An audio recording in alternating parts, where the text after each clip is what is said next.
비트코인이 조정 장세가 길어지면서 8만 원 밑으로 떨어졌습니다. 비트코인 가격은 친가상자산 대통령을 자처하는 도널드 트럼프 미국 대통령의 취임 이후 오히려 부진한 모습을 계속 보이고 있는데요. 트럼프 취임식을 앞둔 지난달 20일 10만 9,114달러의 최고가를 기록했던 비트코인은 이후 계속 조정 장세를 맞으면서 한 달 만에 급락세를 보이고 있는 상태입니다. 미 연방준비제도의 기준금리 인하 가능성 지연과 미중 무역 갈등도 투자 심리에 부정적인 영향을 주고 있습니다. 또 지난 21일 북한 해킹 조직 라자루스의 소행으로 추정되는 역대 최대 규모의 가상자산 해킹 사건이 발생한 것도 투자 심리를 어느 정도 위축하고 있다라는 분석이 있습니다.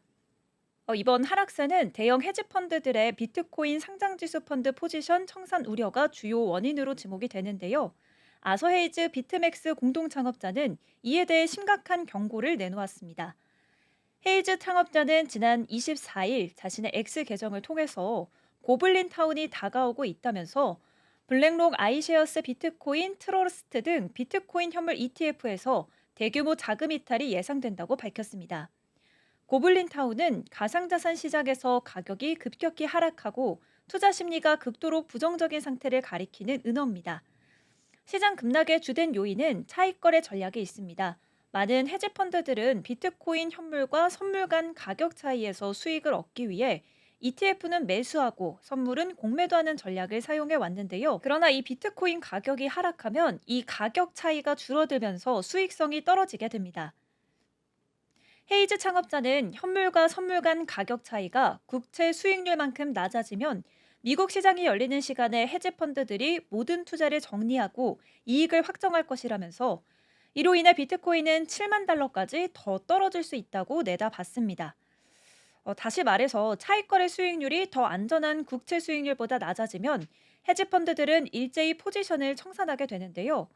이로 인해 대규모 ETF 매도와 선물 매수가 동시에 일어나면서 비트코인 가격 하락을 가속할 수 있다는 분석입니다. 테넥스 리서치 마커스 TLN 대표도 비슷한 생각을 밝혔는데요.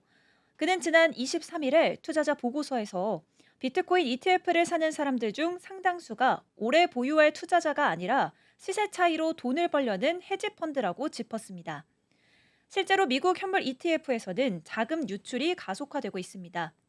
코인텔레그래프에 따르면 지난 24일 하루에만 11개 현물 비트코인 ETF에서 5억 1,700만 달러가 유출됐습니다. 이는 7주 만에 최대 규모입니다. 호들 15캐피털 데이터를 보면 블랙록 펀드에서 1억 5,900만 달러, 피델리티 와이즈 오리진 비트코인 펀드에서 2억 4,700만 달러가 빠져나갔습니다.